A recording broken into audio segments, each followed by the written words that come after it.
Hey guys, what's going on? Welcome back to Shooting the Shit Uncensored. You know who this is. The dad bod god, the bald, the beard, and the bloody beautiful Piers Austin.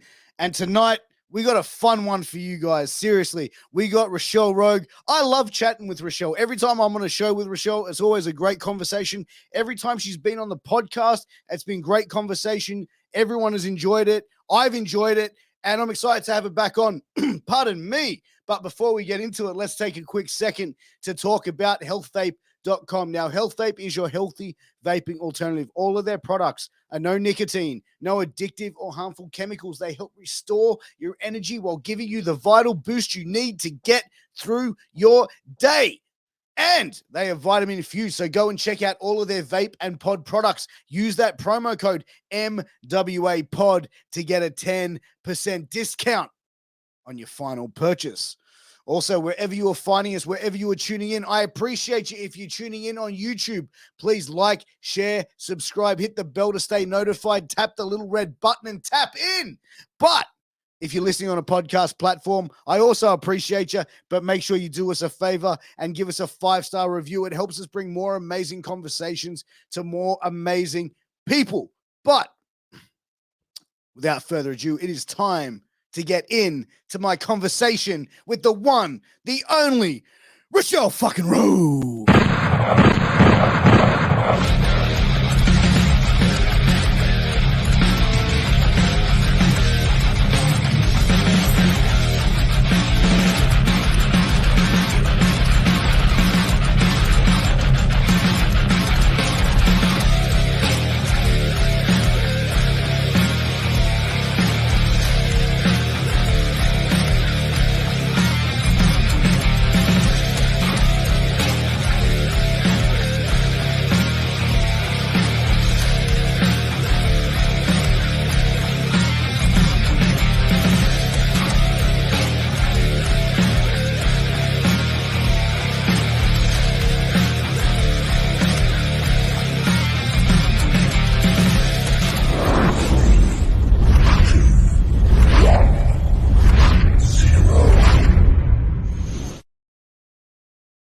Rochelle Rogue, welcome back to the show. What's going on? Oh, well, thank you for having me back. I'm going to take my glasses off because the reflection is insane. I am feeling fantastic. How are you, the beautiful, beautiful bald man that I love dearly, Mr. Piers Austin?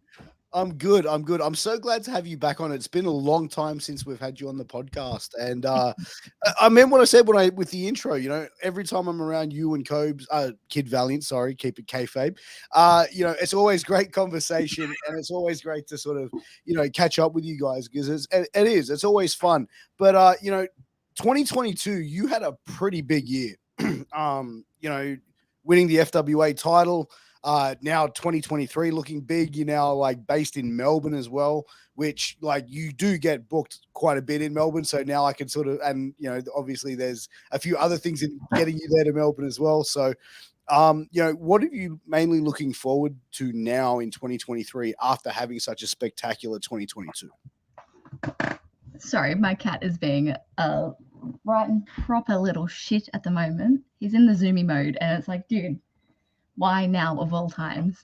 Yeah, but honestly, 2023 is going to be such an exciting year. Like I've got a whole heap of things in the works. Like I've got a pretty big storyline at DMDU in the works, and I'm so keen to see how it grows and how it comes to fruition as well.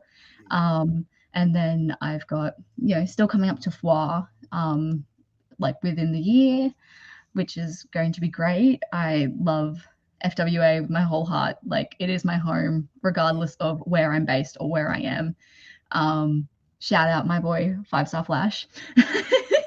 But yeah, I've got some other things like some really big things coming up at the end of the year as well, like a possible America trip in November, December. So that's nerve-wracking and exciting at the same time, and it's like all the emotions because it's like, me, I don't really think much of myself as a wrestler. Like I go out there and I have fun and try my best to do what the Booker Man wants and try and do right by the fans.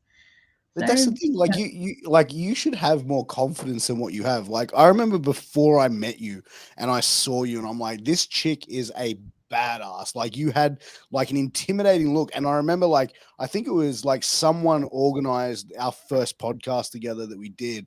And I remember saying I was like, I was like legitimately like going, how is this gonna go? Based on how you look, because you always had this like stone cold look on your face and look like such a badass. But it's like you should be more confident than what you are, because it's like look at what you've achieved in the last couple of years. Well, thank you. I Everyone says that to me, like that I'm a very intimidating person before they get to meet me, and then they meet me and they're like, "Oh my God, she's just a fucking chatterbox that doesn't know when to stop." And it's like, yeah, that's me. It's just my resting bitch face. Like honestly feel that's it. Like I've worked in hospitality. I can't do the whole smiling gimmick like outside of work. I Yeah, can't. My face hurts too much after work. Like, ugh. But then, yeah, I think that's what normally happens. I mm, had Ryan Rapid. It was a DMDU show, and he's like, "Yeah, you intimidate me," and I'm like, "Why? I'm 5 foot fucking three, dude. I'm I'm tiny. I'm yeah. a small human, and you know what I mean? I Mm. like to think I'm an easy person to get along with, and then it's like, oh wait, it's because I look like a terrible person. I look That's a good thing to have, like that intimidation factor, I think, as well, because it's like, you know what I mean? Like, because like I think when people like first meet you, it's like I think like some people can go, okay, what can I get away with this person? And with you, I feel like with that, you know, that first sort of like before they meet you, they already know, okay, like I can't obviously go this sort of, you know what I mean? Like maybe that's oh, a benefit in a lot of ways. I'd like to think so, but it does suck because like when people do get to know me, it's like, as you know, got my imposter syndrome. I overthink everything, and people in our industry who like, and this isn't a dig at anyone or anything like that. It's just people who know me as a person have abused that side of me Yeah. and really worsened my imposter syndrome and made me feel like shit even more. Um, but yeah, like It's really weird what other people can really like impact you on your life, where in the grand scheme of things, like they mean nothing, they mean very little, but like it's certain things that people can say in comments that can really sort of, I think, sometimes get people to a certain level. But I think, like, you know, to be honest, I don't think you should ever allow someone to do that to you though. yeah, I try not to, and I'm still growing as a person. Like people seem to forget, I'm still only very young. Like I'm Mm. turning 22 this year, which is insane to think about. Like to me, I'm like, oh my god, I'm an adult. I'm an adult person. What the fuck? What like when I was younger, I would always think that I'd had my life together at this point, and it's like, Yeah. you know what I'm doing instead? I'm a professional wrestler. I never would have thought that I would be doing this as a kid. Like it was always a dream, but then it was like, as if you're gonna be doing this legitimately. And look at me now. I'm So adult being a professional wrestler. how would 8-year-old you respond to seeing you being like a professional wrestler now and going out winning championships and heel turns and all that sort of stuff? Like, what do you think 8-year-old you would think of it? 8-year-old me, I don't know. Like, I'd like to think that 8-year-old me would think that is so, so cool, you know? Like, when I was 8, I literally got bullied by girls at my primary school because I liked wrestling and I used to talk with the boys about wrestling. I have the book somewhere here, but it was like a WWE um a roster book. I can't think of it for the life of me, but it was like a book and it had the entire WWE roster from Raw and SmackDown and NXT, and we would do like reading before class, and it would be me and a whole group of boys reading this fucking WWE book, and I got bullied majorly because of that, because how dare I be friends with the male species over something I like that happens to be something which is a male dominated like profession. It's a male Industry, yeah. dominated entertainment type thing. I don't know how to explain it. Like you see a lot more young boys like it than young girls. So 8-year-old me would find that so cool that it's like I'm actually doing something that I've loved back then, you know, and I still love to this day. And then like you go on older years, like I was in year 6, so I'd be like year 5, year 6. What's that? 11 and 12. Yeah, something. I succumbed to the bullying. I'm like, okay, I'm just not going to talk about wrestling. I'm going to stop because, you know, that shit's hard. Like, and yeah. So I feel like that version of me would be like, why are you doing that? You know, like I'm getting I got such a hard time because of it. And now you're getting fucking thrown from one end of the ring to the other. And it's like, yeah, I am.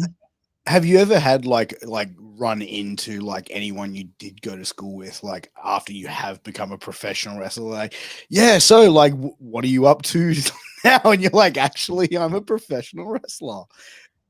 So we, like ages ago, started my career, I did a show in my hometown.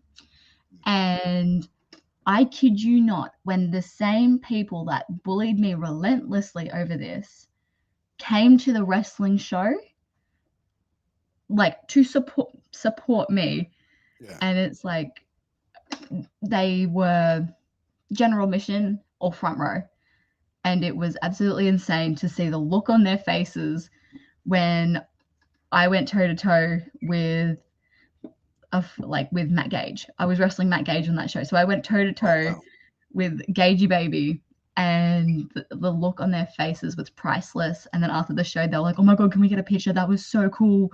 That was so insane." And then in the back of my head, I'm like, "This bitch, what do you fucking mean?"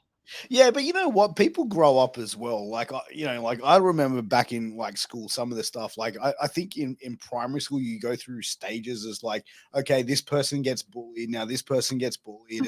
You know what I mean? Like, it's just one of those things where it's like, I feel like when I was at school, it was like we said some like really horrendous shit to each other back then because it was like the early 90s and it was like a different, like probably late 80s, early 90s. So it was a different time then. And like I look back and think, holy shit, man, like we were relentless back then. I think because kids don't really know the meaning to a lot of shit that they say. They just say it because they either hear it on TV or like someone's got an older sibling that says certain words and it picks up. And like as I got older, I realized some of the like crazy shit that I was saying as a kid, like in primary school. I was like, damn, like, geez, that's rough.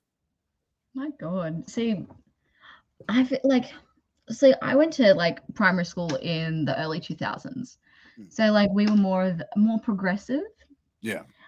But what I've noticed is girls bully people a lot differently than boys bully each other. Boys are, you know, they'll fucking scrap. They will say it to your face and then you'll have a fucking fight. Yeah. Rah, rah, rah.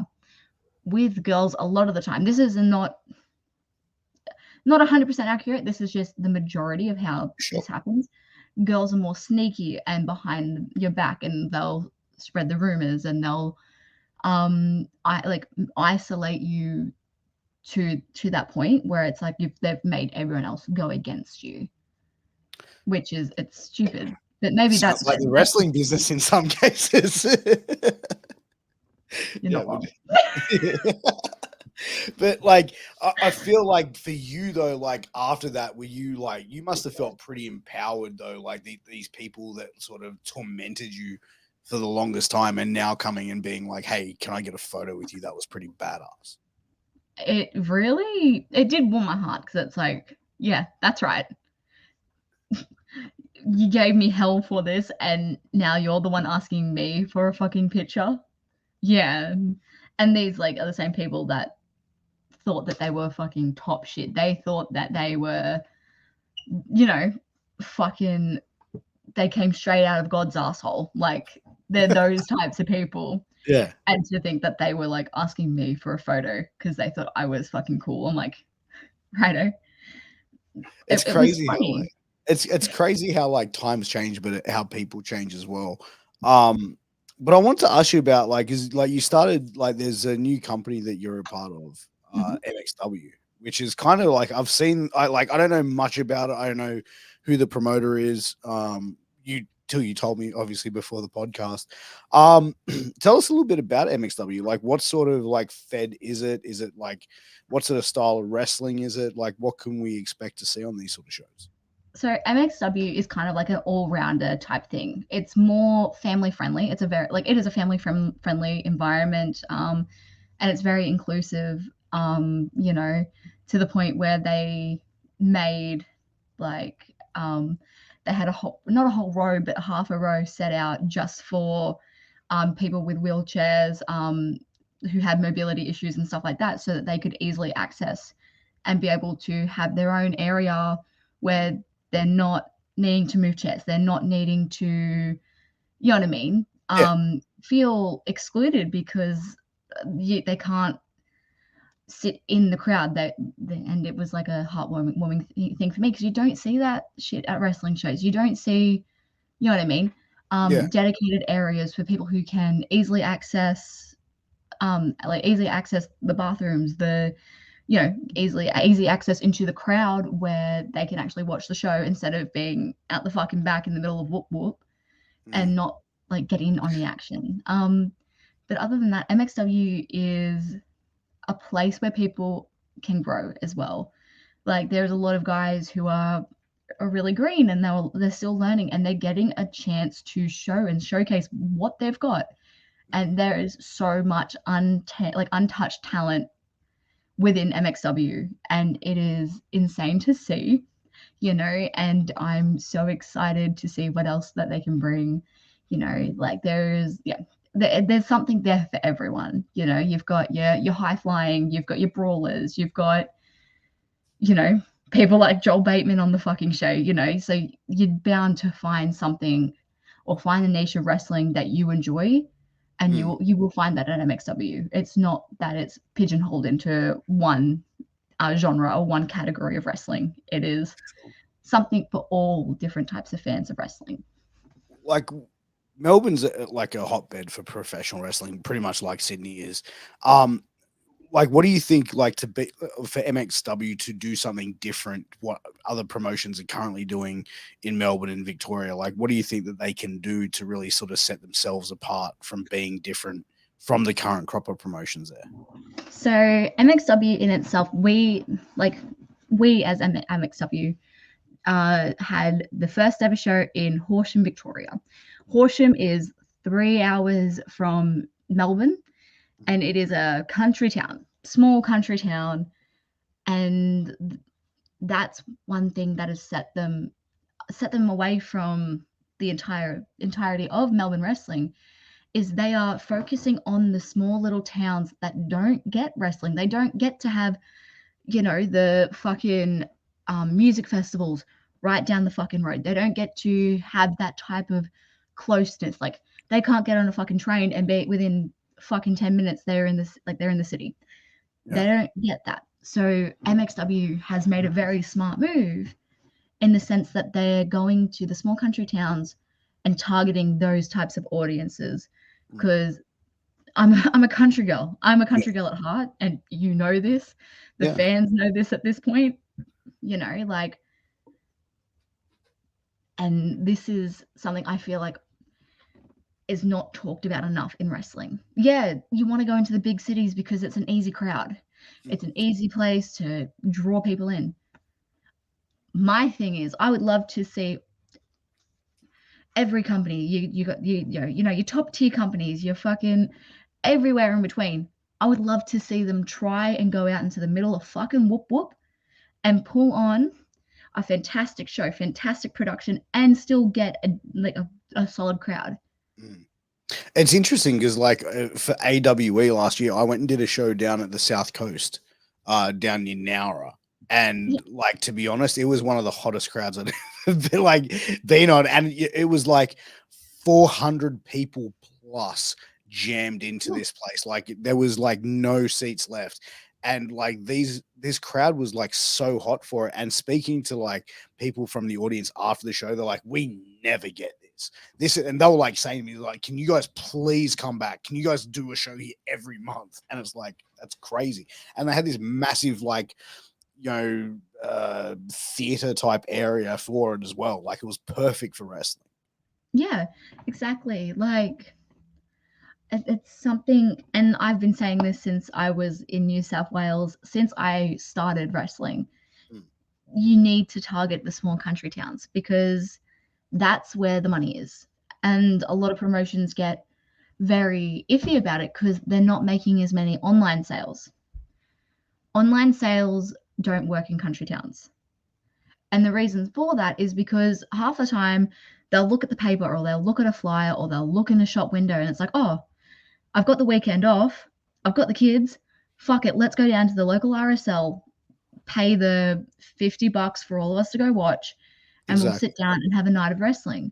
A Mm. lot of the time, it's a last minute type of thing. It's not, oh, like going to MCW or PWA where Yeah. it's like, I need to book the tickets online because I'm going to make sure I have that weekend free a month Mm. in advance. I think A it's lot of different the time, crowds. It's it different is. crowds as well. You know, like I think like for like MCW, PWA, their sort of crowds are the real hardcore wrestling fans, like of Australian wrestling. Whereas I think what you're describing is like you really try and market to the non-wrestling fans, the people, you know what I mean? Like that's what Yeah. like a different audience that you try and market to, right? Yeah, exactly. And like I've had wrestlers from small country towns being like, it is so good to see this. It like I had someone who was from Horsham. Mm, They had messaged me, and it's like, I wish, like they don't live in Horsham anymore. They've moved, mm. but they had messaged me, and it's like, I wish I was able to be there and have that shit as a kid, you know. Yeah. And it is, and like I'm the same. Like the closest wrestling to me as a kid was 45 minutes away, Yeah. if not, like, if that. An hour if you wanted to go to Nui Pro, you know? But then, like, you see places in Melbourne and Sydney where it's like, oh, PWA, MCW, oh, PCW is on tonight. All right, Mm.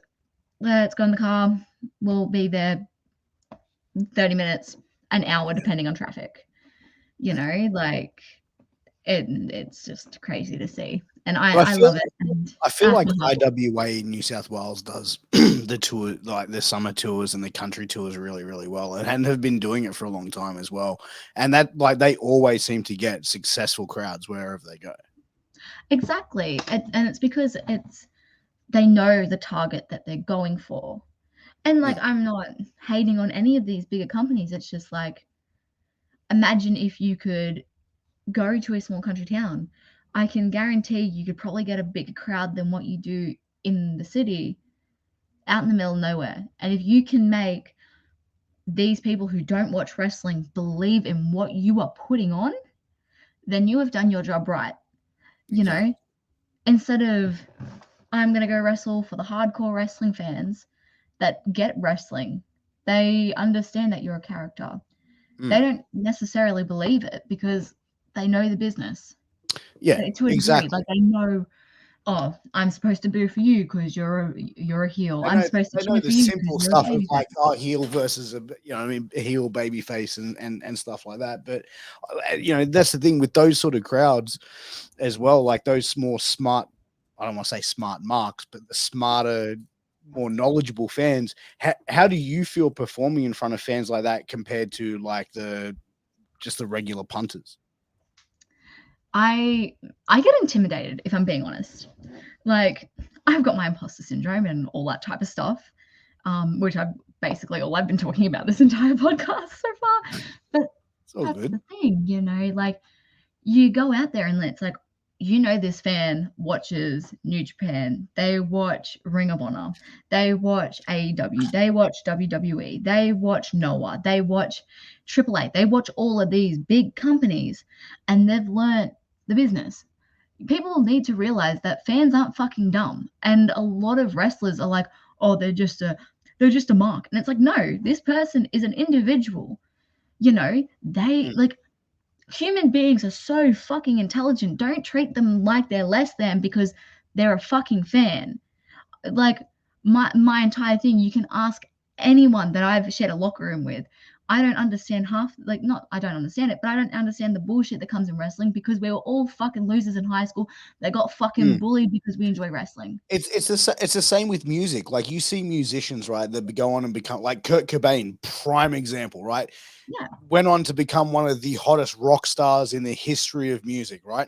Growing up, he was a fucking introvert who sat in his room and played guitar all the time because he didn't want to face the world. You know what I mean? Like, and then basically he got really, really good, and then someone saw him, and then next thing you know, he's a musician, right? Exactly. So it's the same with a lot of people like that, and I feel like professional wrestling as well. Like when I started being on shows, like even having the podcast, like got a lot of like Australian fans that watch the show, as well as international. It's like, but like soon as I started being on wrestling shows, and these same fans that were watching my podcast, who I kind of developed friendships with for the support they've given me over the years, I'm not going to go and treat them like fucking they're less than me now because I get to stand in front of them with a microphone. Like, exactly. And that's what I feel like a lot of people don't realize. It's like, okay, yeah, like I was saying, I get intimidated because they know the business. But that doesn't change a single thing what I'm going to do in that fucking ring. You know? 100%. But you know what? Like, do they really know the business though? Like, they watch it, but do they not really know? Because, like, I feel like unless you're like I'm not saying I fully understand it because I don't have matches, right? But like since I've started being around it more and more, there's certain things that I get where I didn't get necessarily before I was around it. And that's the thing where it's like these people might be able to sit there and go, oh yeah, like armchair booking and stuff like that. Okay, cool. Yeah, you booked a great match. Then what happens after that and that? And you know what I mean? Yeah. Like they don't really have that overall mindset of it. You may get a few of them, but like majority of like fans don't they just realize like what's to be going on fans. behind closed doors. Yeah. Yeah, which like I get it. I do. It's just like, and there are some things in professional wrestling that you're not going to get until you're in the actual business itself. 100%. And that goes for everyone. That goes for the rookie that's just had their debut match to the fan in the front row. You know what I mean? Like, there is I've been doing this since 2018, and I'm still learning shit about the fucking business. You know what I mean? Like, 100%. Well, you're going to be learning for the longest time as well. And it's like whenever I've spoken to like veterans of the business, I'm like, oh, so what was your favorite match? And now I just don't ask that question because I got told it was like, I don't know, I haven't had it yet. Well, you've been wrestling for 30 years. Yeah, I know. But you've had this match. Yeah, I know. So I haven't had my favorite. Yeah, I mean, like no one has a flawless match. Exactly. And it's all wrestlers. We all pick apart. Like, I had a match at MXW against Robbie Parker and Jordan Sampson. And I took a senton. I breathed in at the wrong time and winded myself because I'm a fucking dumbass half the time. And I'm like, oh, I fucked up. But you couldn't tell that it fucked up, even though I'm on the fucking apron heaving my chest, like heaving in and out because I can't fucking breathe. Because Like, you're really selling. You're not selling it. You're really hurting it, and people are I seeing was that in you. fucked. And trying to tell, like, because Samson was working Robbie and I'm fucking struggling to breathe, trying to tell the ref, I'm like, tell Samson I can't do the next spot because I can't fucking breathe. And then I had Samson look at me and I looked at him and it was like this moment, I'm like, I can't breathe. And then I like get to the point where I'm like, okay, I can kind of breathe again. We're all good. Like Samson fucking gets me, like I've striked him a bit and he gets me into like a fucking hold of some description. He's like, can you take a bump? And I distinctively remember saying, yeah. And I talked to him after the show and he's like, yeah, all I heard was, You were that out of it? I just couldn't, I couldn't breathe. I wasn't concussed. I was just like, couldn't catch my breath. And at that point, I could still breathe, but it was still like It was still thing. like, yeah, the after effect of it. Yeah. Yeah, so he couldn't understand what I was saying because like I was saying things in between breaths. And it wasn't because I was gassed, it was because I was winded as fuck. But went ahead and we finished the match. And I was kicking myself about it, you know, like I should know better than to breathe in at the wrong time. But shit happens. We're just fucking human, you know? Like 100%. You know, like I think there's always the things that happen. There's accidents happen. It's shit. It's like there's so many moving pieces in wrestling. Like exactly. it's Like but there is also one thing from, oh, I've accidentally fucked something up. Okay, like we can fix that. And I've hurt somebody because I fucked up. You know what I mean? And yeah, I have a very strong belief about this. Like, especially if you're hurting people in multiple matches. And I feel like I've had this conversation with you a plethora of times off at camera wrestling many times. shows. Yeah, But like that's the thing. It's one thing to, oh, I've accidentally stiffed someone in a match. Fuck it, I'll get a receipt later. No worries. yeah, But if you're consecutively doing that in every single one of your fucking matches, get the fuck out of the business. You have don't know how to no work. right to be in the fucking business because we fucking fake fight in fucking lycra. Mm. There is no way that I, like myself or anyone else in the wrestling business, should go into a ring and get legitimately fucking hurt because someone else's fucking negligence. Mm. So It's I get exactly, very but passionate you about know that. what? Like, I agree with you, but like that's the thing is like certain people as well. Like I think aren't honest about what their current skill level is. Like I've been on a show, and I'm not going to say names or whatever, and I've seen this promoter go up to a talent and go, "Okay, this is what I need from you. Can you do a drop kick off the top, a cross body off the top rope?" Yeah, yeah, I guess so. No, it's not. I guess so. Can you do it or not? Well, I've never done it before, but I can do it. No, then you're not doing it. Can you do a drop kick? Yeah, I can do a drop kick. And then as he's before he comes out, he's like, I've never done a drop kick before. What should I do? Don't do a drop kick. But he does the drop kick and nearly drop kicks where his feet landed were almost on the person's nuts. That That's scares the fuck out of me. Like, as a rookie, you know, you always want to impress, but there mm, is no shame in being like, I can't do this. I haven't been taught how to do this. I don't feel comfortable taking this. The amount of times I've told someone, I'm like, fuck off, no, I'm not taking that. yeah. Because I don't give a like, it's not that I don't give a fuck, but it's like, I don't get paid enough to do shit I'm not comfortable with, you know?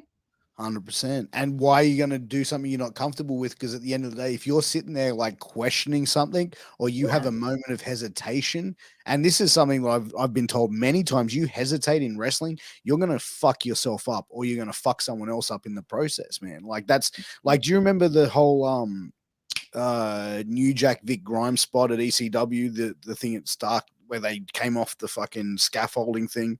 Not the one where like Um, New Jack threw him off, but the one in ECW when they had like they did a thing they were supposed to suplex each other off or some shit. it sounds familiar, but I can't, you know what I mean? Like, I remember that spot, but I just, you know what I mean? You know, when you had those moments, I'm like, I know that, but you just fucking, Yeah. So Angel told me about that spot, and he was like that Heyman wanted him to do it because it was the Baldies versus New Jack, and he's like, okay, but if I'm going to go up there, I need like planks, I need certain things so I can get my footing right yeah. to do it. And he goes, it came time of the show. They're like, oh yeah, we didn't go get the wood, sorry. And he's like, well, I'm not doing it. And Vic Grimes is like, I'll do it. Vic Grimes went up there. He couldn't get his footing right, and he hesitated. New Jack pulled him forward, and cracked New Jack's skull open, nearly killed both dudes because he hesitated. But that's the scary thing about wrestling. And that's the thing I do feel like a lot of people, like fans, people who don't understand wrestling, when you're like, oh, I'm a professional wrestler, then they're like, oh, that's that fucking fake shit, right? They don't realize that I can do a suplex and I can get landed on my fucking head and break my fucking neck. Like, Mm. do you remember? I can't think of it, but it was like, um, he's now paralyzed, and it was a routine spot. They've done this fucking spot 1,000 times, landed wrong, and he's been fucking paralyzed from the neck down. Darren Drozdoff. Darren Yeah, Drozdoff and D'Lo Brown. That was, I yeah. think, early 2000s. Yeah.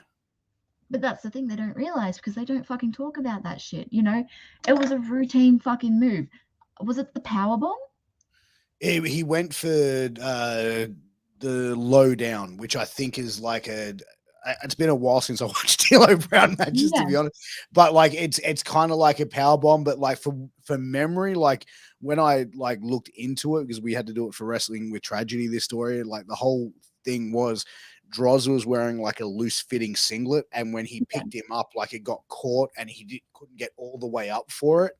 And yeah, like when it was just a freak landing and a freak accident.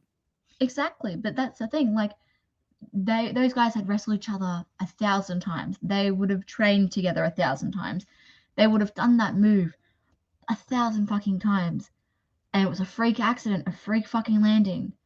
Oh fuck, now he's paralyzed. You know what I mean? Like, and people don't fucking realize that. Wrestling is fucking dangerous. And like, then you add into the fact that people and like some people get really fucking negligent in Mm. wrestling. And then that's another thing you've got to fucking factor in. Like, But I feel like people that are negligent in wrestling, like, I'm at a lot of shows, and one of the things that I see is like certain things where like people are put in situations and people are put in opportunities, and this is not a knock on them in any mean, right? It's they're not ready for it, or they shouldn't be in that spot. They just shouldn't be in it, and it's like, I've seen 16-year-old kid get power bombed on friggin' Legos, and like I'm just like this, and to the point where I'm standing next to the promoter going, "You need to fucking end this right now. Like this is stupid." I was almost ready to walk. I was like, "This is fucked up. I'm done. Like I don't want to see this kid. He shouldn't be there."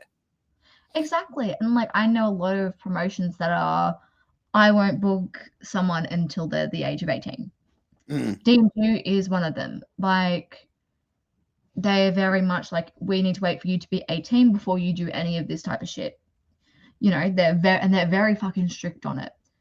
Like I was lucky enough that when I debuted for DMU, I was 19, turning 20. So I was like 2 years into the business already. I'm like, yep, fucking oath, let's go.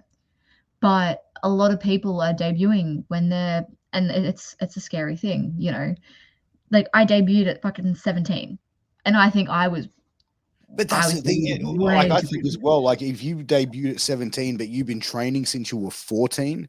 Like, Yeah, okay, cool. Like you're ready. Or like if for example, if your parents are in the business and you've like grown up going to shows every weekend and you've been yeah, training since you were like old enough to walk, then yeah, you could pretty much go on a show and do it. But I think as long as it's a controlled environment and there's like responsibility for the minor that's there, like exactly. But then, like, you look at Australian wrestling, a lot of the time you don't have that. You don't have that generational. Um, my granddad did it, my dad did it, my mm, mum did it, and now I've been training since I can fucking walk. yeah, It's not like it's over in Mexico where half the time fucking people in wrestling, it's a family thing, like the luchadors with their masks and mm, all of that. Look at Rey fucking Mysterio. He was Rey Mysterio Jr. for the longest time because his uncle was Rey Mysterio.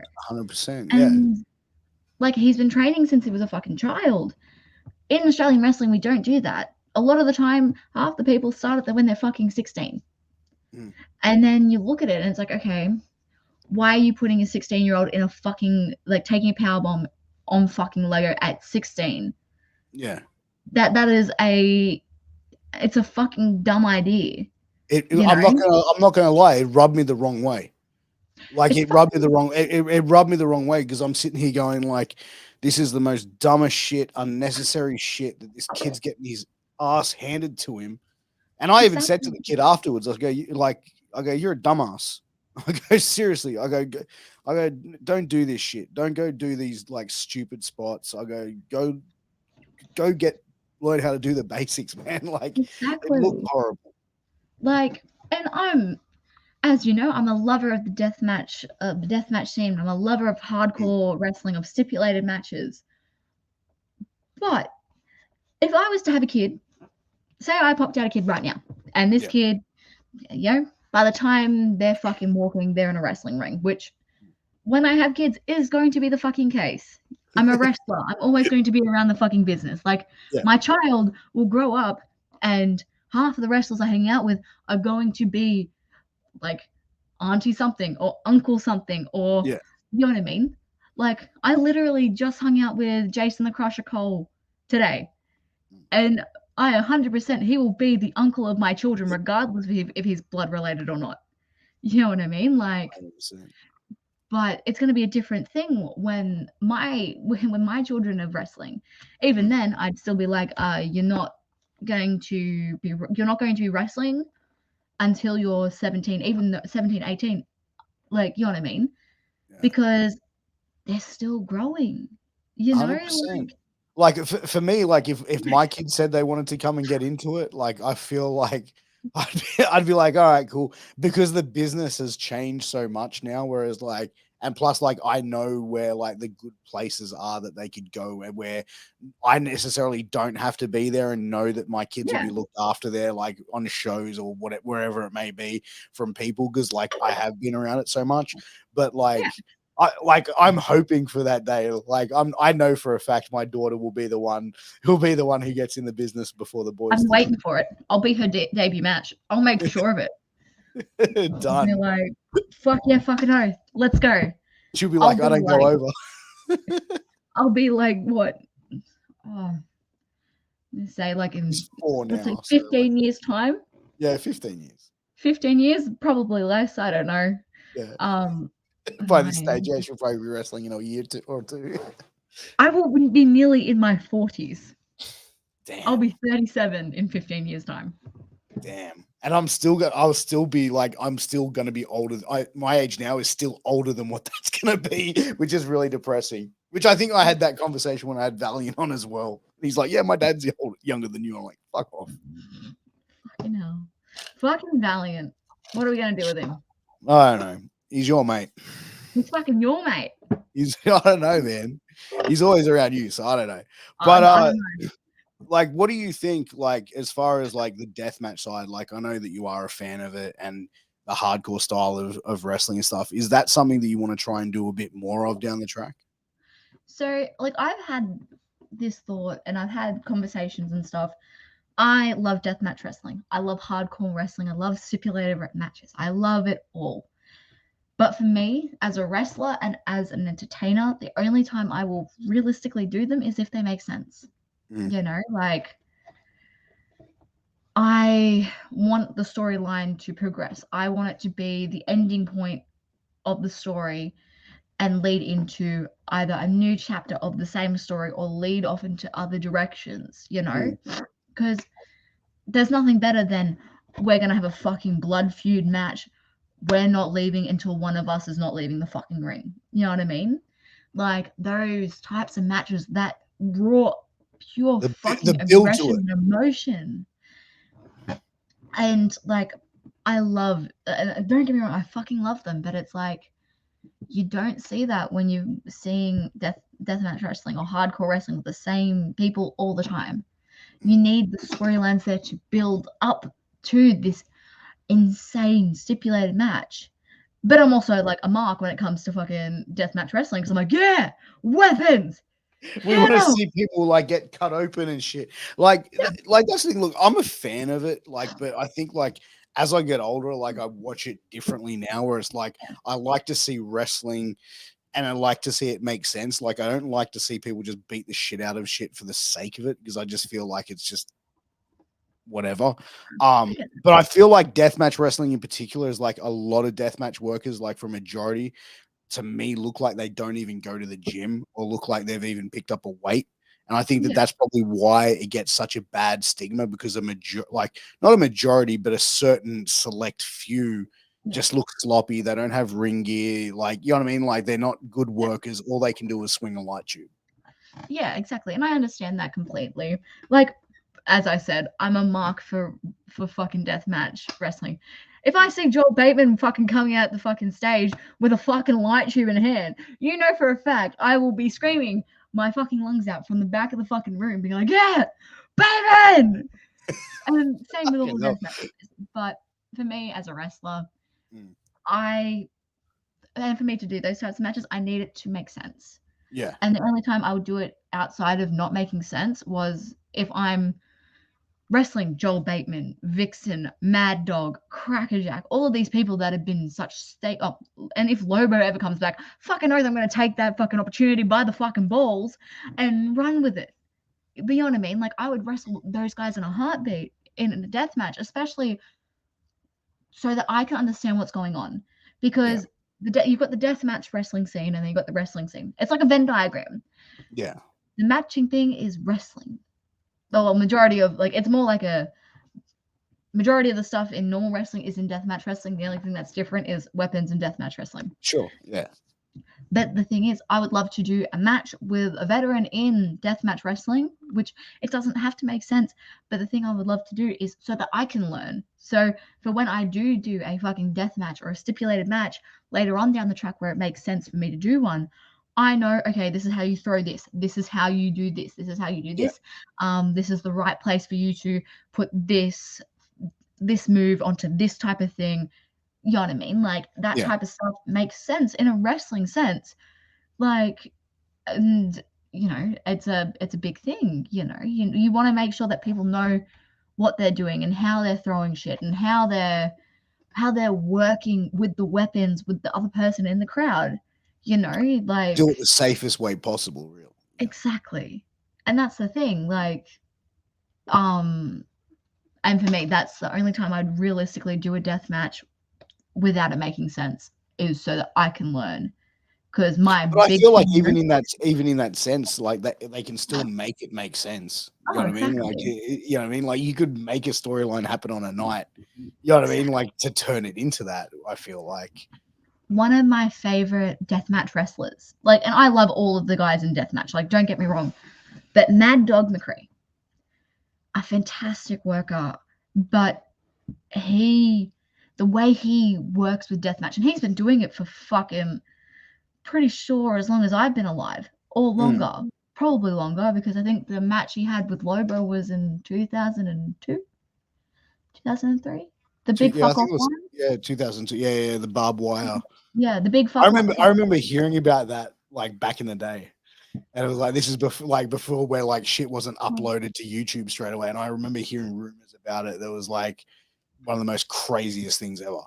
Exactly. But like Mad Dog McCree, the way his mind works for wrestling and the way he plans his death matches, it's normally half the time it's wrestle first. We'll get to a point and then we'll start fucking hitting each other with shit. And I always love watching him wrestle and in death matches because it's like you're watching the progression. It's not like, oh, I'm just gonna come out and fucking start hitting cunts with shit. It's a natural progression. All right, I'll wrestle you normally. Not fine then, fuck ya, crack. And it's a fantastic, like, and you see it a lot with a lot of the deathmatch guys. But I use Mad Dog as an example because he's been doing it for fucking 100%. forever and He's a half. been around for like 20 plus years doing it. It's like, because I remember like when I interviewed like Madman Pondo like years ago, and he's like, "Oh yeah, you're from Australia. Yeah, I know Mad Dog." He goes, Yeah, "Actually, like I think he goes, I dropped the Juggalo Championship, like the ICP title to him." And he's like, and he's what a pissed pop. off because I don't recognize. I think it was the ICP title or the JCW title or some What a shit like pop. that. Yeah. I love it. I have a lot of love for everyone in deathmatch wrestling, but I use Mad Dog as like my main example for progression of story because he's been doing hardcore matches and death matches and all this shit for so long that he makes it work. And it's insane because it's like, bro, you've been doing this shit for fucking years, but you can still put on a fucking 10 out of 10 banger match and look better than half of the fucking newbies that you've got on the fucking scene. Like, what do you fucking mean? Yeah. That top rope fucking leg drop he does scares the fucking absolute shit out of me. But But if I I got a think fucking top right, I I'm think as fucking well dead. when you see guys like Mad Dog, Robbie Zuko, who have been around for so long, they're so good at what they do, and Yeah, it's like it's the same thing. Like you know, where like they've been around for that long, they finally understand how for it to make sense. And Robbie Zuko, like I've spoken with him, he's not a fan of deathmatch wrestling at all. Like he's just like I don't like it. It's not my thing. And he's yeah, like, however, Mad Dog, like he puts those guys over. He goes, they can work. He goes, but the deathmatch wrestling that I've seen lately, he goes, people can't work. He goes, but there's a select few that can. But he said, for majority, he goes, I don't think I've seen much where they can do much in the ring besides hit each other. which is fair, and I get that point for it. I do. But like it's hard because like a lot of the time the deathmatch wrestlers only get the recognition when they're a deathmatch wrestler. That you don't get to see they've been doing fucking no like normal wrestling for fucking years. They don't see that type of shit. They only see, oh, you're a deathmatch dude now. And I don't rate your deathmatch stuff. And I've got a lot of love for Robbie Zuko. Don't worry. No, Like, no, I've no. seen that man fucking wrestle, and I think he's a fucking weapon. And like, I will, honest to God, pay money to watch him and Mad Dog wrestle. If I had a company, I'd fucking book it because why the fuck not? Because I think that's so fucking cool. Imagine that. I've just said to Zuko, I'll go, why don't you go and do a death match? And Yeah, he's like, no, I'm just not interested. He goes, it's not just not my. He goes, he wasn't shitting on it. He just said it's just not his thing. He's like, it's exactly. just not my cup of tea. And to be honest, that's where like subjectiveness in wrestling comes into play, where it's like it doesn't have to be your thing. Like I love deathmatch wrestling. You know what I mean? Like I grew up in the 90s and the 2000s where it was like such a big thing back then. But like I definitely see how deathmatch wrestling has changed. I see a lot of change for the good, but I Yeah, also see like a lot of change where it's like, okay, I can see some workers are just going down this deathmatch road because they just, and I'm not saying Australia or anywhere specific, but I've seen like, because I watch a lot of wrestling from yeah, everywhere. And it's like some of these guys are just doing deathmatch wrestling because they can't wrestle. And that's yeah. what I think gives it a bad stigma. And I think that's why so many people look at it with that set of eye, that lens.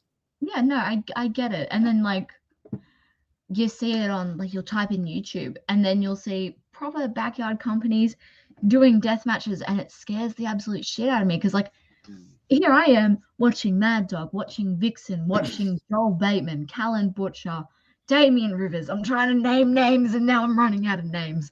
Michelle Hasluck, Crackerjack, all of these fucking people who are insane workers and the way they do deathmatch make deathmatch look good. Mm. And it's just fucking insane because it's like, holy shit. And then you just see people who are like, oh, deathmatch. Oh, yeah, no, I saw a fucking video on YouTube where a fucking car went through a fucking caravan. Have you seen that video? Yeah. You know exactly what I'm talking about. Have you seen the one where Sadiqa like power bombs like this chick through the back windscreen of a car?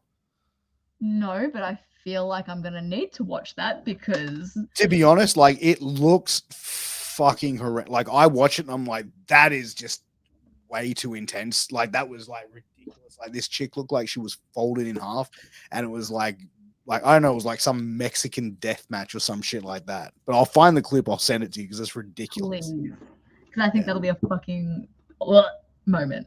But like a what the fuck moment, if that makes The sense. only thing like I look at in deathmatch wrestling and have to turn my head at is like when they do the fucking syringes like and shit like that. Like I could handle the staples, I could handle everything else, but my stomach gets a bit weak when I see a fucking syringe. You know what I mean? Whenever I see Callan Butcher do it, I'm like, I can't do it because the thought of someone piercing the skin one throat and through the cheek, because the cheek is such a fucking, you know, thick muscle. Going through it, oh, the thought, like, and I've been stapled in the fucking head. And like, that's fine. Was I scared shitless? Fucking oath I was. But would you Because, do it again though? oh, fucking oath. I would do it 100% again. I was just scared because I'm like, oh fuck, I'm getting stapled in the head by fucking Crackerjack.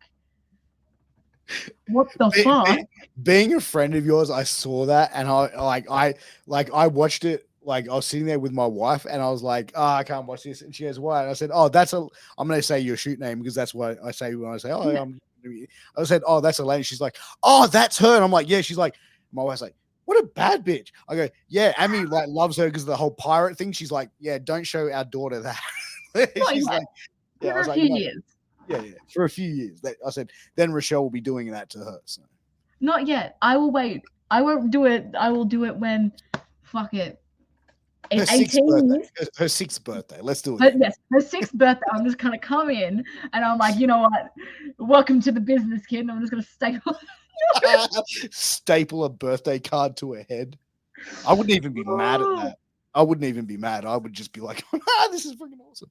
That makes me a bad parent, I feel. No, it's funny, but like I feel like Mrs. Austin would like tear me a new one. Oh yeah, she's a mean bitch for 4'10.5", bro. I'll tell you that much. I get it. But like I couldn't do it. I'd do it I like a know. fake one. Yeah, And you'd be like, haha, there's nothing in there. yeah. Yeah, do the New I Jack ripped style you, of doing it. brother. Pop all the tax out before you do it. But like, no, I get it. I think like deathmatch wrestling does serve a purpose, and I think it's really good.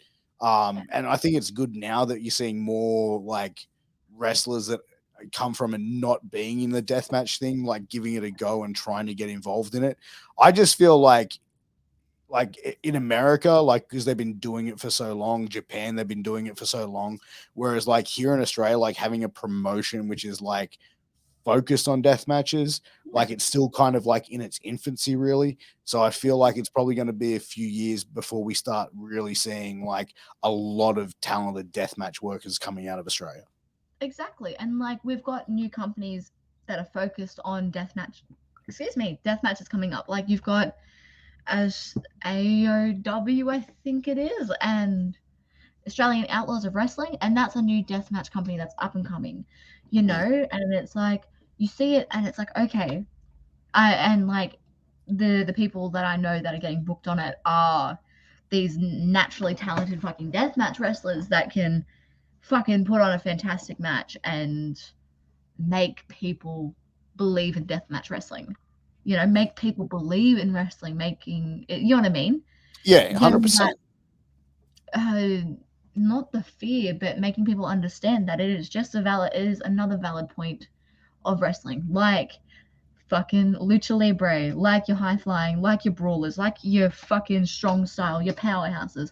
It is just another style of wrestling, Yeah. like, and yeah, and it's good to see. And it's like, yeah, you look at Japan where it's like, you do deathmatch wrestling, you do your normal wrestling, you coincide, and everyone's happy. America's more different because as soon as you do a deathmatch over in America, you're a deathmatch guy. No more Yeah, like normal matches for you. I kind of feel like that's the stigma it sort of goes by, but I feel like what really shocked that was when Matt Cardona came and was like, "Hey, I'm going to go and wrestle Nick Gage in a death match," and I feel like that sort of style of it, and even like seeing Moxley now come from like WWE and go to AEW and go to the Indies and do death matches and stuff like Yeah, that. And I feel like you're seeing like a higher quality, like I said, those two guys who were like at the top of the industry coming and doing death matches where like, let's face it, neither of them, if they didn't really want to do it, didn't have to do it. exactly. And it just makes my heart happy because it's like I love deathmatch wrestling. It's not something I would do full time as a wrestler, Yeah. but it makes me happy for my friends and my family that love deathmatch wrestling. Mm. Like, you see, my fucking wrestle dad, Joel fucking Bateman, love Bateman. I have a feeling he's gonna watch this and he's like, "Fuck's sake, Rochelle, you motherfucker! I'll slap the black out of you." Oh, Jesus. It's okay. No, we love each other very much. I love Bateman, but Went like, full on the race there. but like, that's the thing. It's seeing it so good for like my friends and my family where it's like they can go to fucking America and like be these fucking world and like they are world class talent regardless of what fucking style they are, but being in the fucking industry with some of the coolest fucking motherfuckers you'll ever meet, and Mm. then it's like you see Matt Cardona and you see all these people that are like bringing more hype towards it, and it's like holy fucking shit, that's so fucking cool, and it just makes me happy, and yeah. Yeah, like the only thing I don't understand about deathmatch wrestling is like the no ring shit. Like I've seen like I think there's a fed in Sydney or New South Wales that do like no ring shows or pit shows. I know ICW do like the no ring pits and stuff like that. Yeah, To me, like I said, I'm not going to shit on it because I'm not saying it's a bad thing. I'm just saying like I don't know. Like it's not I don't know. It's something that's probably going to take me a while to get used to watching because to me it's like wrestling, it's the ring. Like I said, I'm not like an old school like back in my day like Jim Cornette fucking style, but like for me like that's the thing that's probably going to take me a little while to get used to is like the no ring shit. yeah. And I can tell you now, no ring shows depend on the talent. ICW no ring shows, fucking phenomenal. And DMG were doing Mad Earth shows. They're not deathmatch, but it's no ring fucking wrestling, and it's proper wrestling. It's mat wrestling. It's grapples. It's strikes. It is stripping you right down to the fucking basics, and that's an awesome type of thing. And like, it genuinely depends on the talent and what company is putting it on. And I know exactly what you were talking about and what company, and I am, yeah. Hey, I'm not trying to say that they're shit or anything like that. I've never watched one of their shows. I've seen photos, and to me, it just was like it just didn't look like something that I personally would want to go and attend. And if any of them are watching, watch this or listen to this, I'm not attacking you. I'm not talking shit about you. I'm just personally saying from what I saw, it was just something that was like, I would not personally go and attend that show. Again, in saying that, a year from down the track, if I go and watch more of those sort of style of matches with no rings, might be a different story. But as it sits right now, not my cup of tea. Yeah, and that's completely fair. Yeah, I think that's fair. But I'm sure there'll be someone who'll have heat with it. But it is what it is. And look, I think that's where I said wrestling can be subjective, and people can have their choices of what they're into. But for yourself, like you mentioned earlier, be going and traveling to the United States, and like I think Valiant sort of spoke about that briefly when we had him on as well. Do you have a place where you'd like to go over there? So at the moment, like I'm going to be based in California. If I ever get the chance, I want to go to the East Coast. Mm-hmm. Yes. Okay. I had to like envision East Coast, New York, Philly, the East Coast. Yeah, I'd love to go over to the East Coast and wrestle over in the East Coast. But like, I'm going to, like, this is my first time out of Australia, and I want to go and I want to be a fucking nerd and I want to go to Disneyland. And I want to get mark out at everything. Go mark out at everything because it's a lifetime experience going over there. And like I've reached out to a few companies and I've had one reach back out to me at the moment. So who knows where I'll be heading up, it's just a matter of time and all that type of stuff, and I'm excited to see how it goes. But at the moment, yeah, I'll just be in California because why not? Absolutely. What a place to go. California dreaming. It's gonna be so good. I'm gonna be pumping California girls all the way to like in the plane. Like, yeah, Cody Perry. I can just imagine you going and like working out at the beach and stuff, like the outdoor. Fuck yeah. I'm just being a swole cunt, being like, yeah, look at me. Swole as the gold, brother. Size is the prize. But look, we're just past the 1 hour mark, and honestly, Rochelle, like this hour just has gone so quick. It's always good to have you on. It's always great conversation. I think next time we do a podcast, I think like you, me, and Valiant need to do a podcast together because I reckon that would be a lot of fun. And I think we'll do that one live because I think that would be a really interesting. I think a lot of people that'll be an experience for everyone else and for ourselves because we already know what we're like, and as soon as like we're fucking video recorded, these poor fans are not gonna know what they've been fucking hit with. Exactly, hey, but that's what it is. But Rochelle, where can everyone find you on social media? Where can everyone go and get some merch and support you? Alrighty, so my Instagram is rochelle.rogue. My Twitter is Rochelle Rogue PW. My Facebook is Rochelle Rogue Professional Wrestler. I do have a store on Wrestler Merch. I've got 2 shirts up there at the moment. I've got 8x10s. I've got stickers that you can message me personally for on my Instagram, Twitter, or my Facebook. I'm easy with that. What else? Yeah, that's the main thing, really. When's your next show coming up? When you want to give that a little bit of a plug? For the moment, I probably shouldn't for the most recent one, but when am I wrestling next? I don't even know. At the moment, which is 100% confirmed, I will be wrestling in March, on March 3rd, and I will not release where it is at or anything like that because nothing's been announced just yet.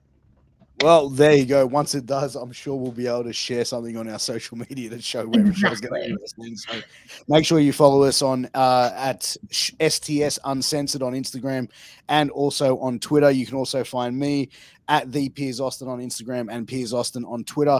Go like, share, subscribe. Make sure you click the bell to stay notified so you get notified whenever we're releasing new content here on YouTube. Also, please make sure to give us a 5-star review on all your podcast platforms because, like I said, it helps with bring us more amazing conversations to more amazing people like yourselves. But until next time, Rochelle, I appreciate you. Thank you so much for coming on. It's always a pleasure. Thank you so much for having me, Piers. I love coming on here every single time and just talking shit with you. It's always a blast. I have to catch you at a show soon. Of course. Take care. Peace. Boom.